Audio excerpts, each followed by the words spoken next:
परम सत्कार योग प्यारे सात संगत जी, प्यार और सत्कार से कहना धन निरंकार जी। सतगुरु माता जी, निरंकारी राजपिता जी, निरंकार दातार, आप सात संगत माँ का शुक्राना करते हुए आप जी के आशीर्वाद से दासी ये विचार रखने जा रही है। आप जी ये विचार प्रवान करें। आज के विचारों का टॉपिक है कि व्यक्ति की सोच उसे महान बनाती है, केवल बड़ी बड़ी बातों से कोई महान नहीं बनता। यानी कि कर्म करने से ही जिंदगी संवरती है, कर्म करने से ही हम ज्ञान के रास्ते पर चल रहे होते हैं। अच्छे कर्म करने से ही हम तरक्की के उन्नति के रास्ते पर चल रहे होते हैं, भक्ति में आगे बढ़ रहे होते हैं। कहते हैं कर्म जिसका बोलता है सच्चा वो प्रचारक है। संपूर्ण हरदेव वाणी में सतगुरु बाबा हरदेव सिंह जी महाराज ने इस शब्द द्वारा हमें समझा दिया है कि जिसका कर्म बोलता है वही सही मायनों में सच्चा प्रचारक है। कहते हैं धरती के उस उपवन में खार भी है तो गुलबहार भी है, नफरत के अंगार हैं लेकिन प्यार की बहती धार भी है। रावण का है पात्र अगर तो राम का किरदार भी है, जो चाहे अपनाए अपने कर्मों पर अधिकार भी है। तो इस कविता की लाइनों द्वारा भी हमें समझाया गया है कि कर्म करने की हमें पूर्ण आज़ादी सतगुरु निरंकार ने दे रखी है। ये अब हमें विवेक बुद्धि भी बख्शी गई है और हमें बताया गया है कि क्या अच्छा है क्या बुरा है। तो हम अच्छे कर्म करते चले जाएं और इस धरती को गुलजार बनाएं।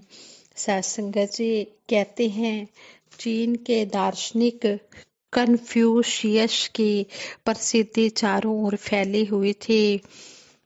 उनसे मिलने की इच्छा लिए एक राजा उनके पास पहुंचे। राजा ने कन्फ्यूशियस से एक क्वेश्चन पूछा जो उन्हें बहुत दिनों से परेशान कर रहा था। क्वेश्चन यह था, क्या कोई ऐसा व्यक्ति भी है जो महान हो लेकिन उसे कोई जानता ना हो। यह क्वेश्चन सुनकर कन्फ्यूशियस मुस्कुराए और बोले, हम बहुत से महान लोगों को नहीं जानते। दुनिया में वास्तव में कई ऐसे असाधारण लोग हैं जो महान मनुष्यों से भी महान हैं। यह सुनकर राजा हैरानी से बोले, ऐसा कैसे हो सकता है। कन्फ्यूशियस ने कहा, चलिए आपको ऐसे ही एक व्यक्ति से मिलवाते हैं। कन्फ्यूशियस राजा को लेकर एक गांव की ओर चल पड़े। काफी दूर चलने के बाद एक बुजुर्ग नजर आया जो एक पेड़ के नीचे घड़े में पानी भरकर बैठा था। गर्मी में लगातार चलने से थक चुके इन दोनों लोगों ने बुजुर्ग से पानी मांगकर पिया। गर्मी से राहत मिली तो दोनों की जान में जान आई। राजा ने बुजुर्ग को देने के लिए पैसे निकाले तो उसने पैसे लेने से इनकार कर दिया। बोला, हे राजा, मैं कोई दुकानदार नहीं हूँ, मैं तो लोगों की प्यास बुझाने की एक छोटी सी कोशिश कर रहा हूँ जो मैं इस उम्र में कर सकता हूँ। मेरा बेटा बिजनेसमैन है, घर में अकेले बैठकर भी क्या करना, इसलिए यहाँ घड़े में पानी लेकर बैठा हूँ ताकि आने जाने वालों की प्यास और थकान से उनको राहत, आने जाने वालों को पानी पिलाकर थकान से राहत पहुंचा सकूं। इसमें मुझे असीम शांति मिलती है। यह सुनकर कन्फ्यूशियस राजा से बोले, आप समझ भी गए होंगे कि मैं क्या कहना चाहता हूँ। राजा ने भी खुश होकर सिर हिलाया और राजा ने कहा, वाकई में व्यक्ति कर्म से महान बनता है, बातों से महान नहीं बनता है। तो इस तरह हमें समझाया गया है कि हम नेक कर्म करते चले जाएं। नेक कर्म से गुरसिख अपने गुरु को सदा रिझाता आया। मिशन प्यार का युगों युगों से ब्रह्म के साथ मिलाता आया। साथ संगत जी, ये गुरु ही ये नेक कर्म करने की शिक्षा देते हैं। जब तक इंसान गुरु के चरणों में आकर इस ब्रह्म के साथ नहीं जुड़ता, इस परमपिता परमात्मा की जानकारी नहीं करता, तब तक उसे समझ ही नहीं आती कि कौन से कर्म मेरे लिए सुखदायी हैं, अच्छे कर्म कौन से हैं और बुरे कर्म कौन से हैं। अच्छे और बुरे दोनों कर्मों का हिसाब तो देना ही पड़ेगा, लेकिन जब हमें पता है कि अच्छे कर्म करने से ही हमारी सदगति हो सकती है, हमें मुक्ति मिल सकती है, तो फिर क्यों ना हम अच्छे कर्म करें। सतगुरु माता सुदीक्षा जी महाराज हमें हर पल समझाते हैं कि समागम तो सिर्फ आत्मा और परमात्मा का मिलन है, और जब जब यह मिलते हैं तब समागम होता है। यह आत्मा और परमात्मा का मिलन तभी संभव है जब यह ब्रह्म ज्ञान रूपी दात हमें मिलती है। हमें अपना असली रूप पता लगता है कि हमारे असली पहचान क्या है, हम क्या हैं असल में। हमें यह पता लगता है कि ब्रह्म ज्ञान को अपने मन में टिकाना सिर्फ निस्वार्थ भाव से ही संभव होता है। हम ब्रह्म ज्ञान को अपने मन में तब तक ही रोक सकते हैं जब तक हमारे अंदर अहंकार की भावना नहीं है। जब हमने अपने आप को ही समर्पित कर दिया सतगुरु के चरणों में, सिर्फ इसलिए कि हम हैं ही कुछ नहीं, यह तन मन धन सब निरंकार ने ही दिया है, हमें तो उसका सदुपयोग ही करना है। अगर शरीर ही हमारा नहीं तो फिर यह मान कैसा। ऐसी भावना मन में रखकर निश्चित ही सेवा को सेवा रूप मानते हुए, सत्संग को भी सत्संग की तरह करते हुए, सिमरन भी हर पल करते रहें, और इस प्रकार हम अपना जीवन ऐसा बना लें। जब से यह ज्ञान मिला है तब से लेकर अपने अंतिम अवसर तक लगातार सत्संग ही हो रहा है, लगातार समागम ही हो रहा है। हम अपनी असली पहचान कर लें कि हम सिर्फ शरीर नहीं हैं। हम यह जान लें, हर एक को हम ऐसे देखें कि हम आईना ही देख रहे हैं और हमारी ही शक्ल हर एक में है। हम किसी भेदभाव या गंदी भावना या छोटी दृष्टि से किसी को ना देखें, चाहे वह कहीं भी रहते हैं, कैसा भी खान पान या संस्कृति है उनकी, अपने जैसा ही उनको मानकर वही सम्मान देना है। निरंकार तो युगों युगों से कायम है। जब ब्रह्मांड नहीं था यह तब से है, और जब यह ब्रह्मांड खत्म हो जाएगा तब भी यह रहेगा। पूरे विश्व के एक एक इंसान, जिसको हम जानते हैं उसको भी और जिसको नहीं जानते उसको भी तभी सम्मान दे पाएंगे जब यह इशारा हमें समझ आ जाएगा कि यह निरंकार ही हम में भी है और बाकी सब में भी है। यही एक बात सत्य है और यही मिशन है। मिशन क्या है? संत निरंकारी मिशन ब्रह्म ज्ञान, और ब्रह्म ज्ञान भी है सत्य ही है। ऐसा सत्य जो किसी परिस्थिति में बदलता नहीं है। सत्य एक जैसा रहता है, चाहे कितनी भी उथल पुथल हमारे जीवन में या संसार में हो, सत्य तो सत्य है, इसमें कोई भी फर्क नहीं आता है। ऐसे सत्य का बोध जीते जी कर लें तभी हमारा जीवन सफल है, क्योंकि हमने इस सत्य की रोशनी में रहकर जिया है। अगर हमें किसी चीज़ की ज़रूरत हो तो वह चाहे पुरानी हो या नई, इससे फर्क नहीं पड़ता, बस वह चीज़ हमें समय से मिल जाए। जैसे कि यह ज्ञान अगर हम ढूंढ रहे हैं तो यह ज्ञान नया पुराना होने से फर्क नहीं पड़ता, केवल समय पर हमें मिलना चाहिए। यह तो जीते जी ही इस सत्य के रूबरू हो जाना है।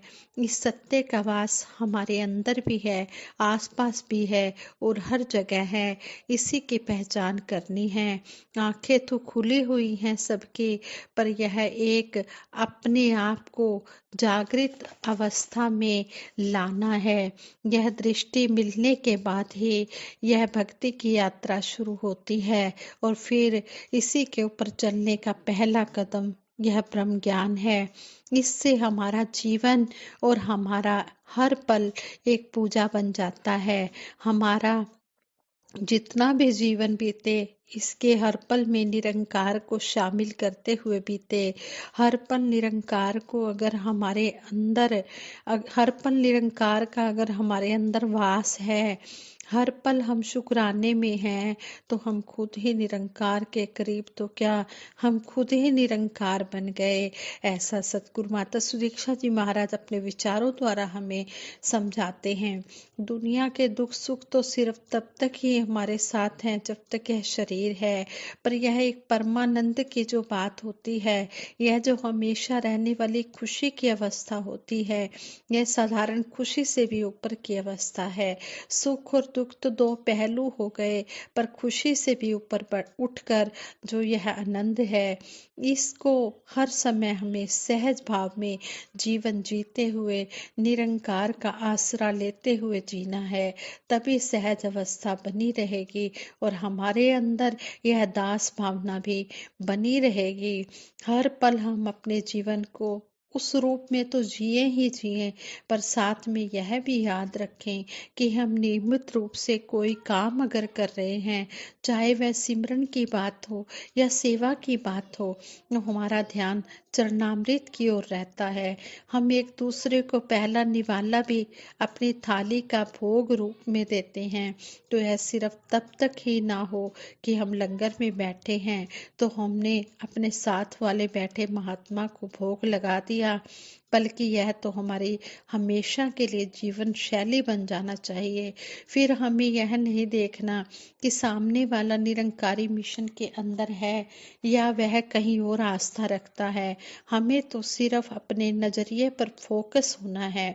हमें खुद से ही स्पष्टता रखते हुए कि परमात्मा हर एक में है, तो फिर ऐसे काम जब करने हैं तो फिर वह एक धार्मिक संस्कार नहीं बनता।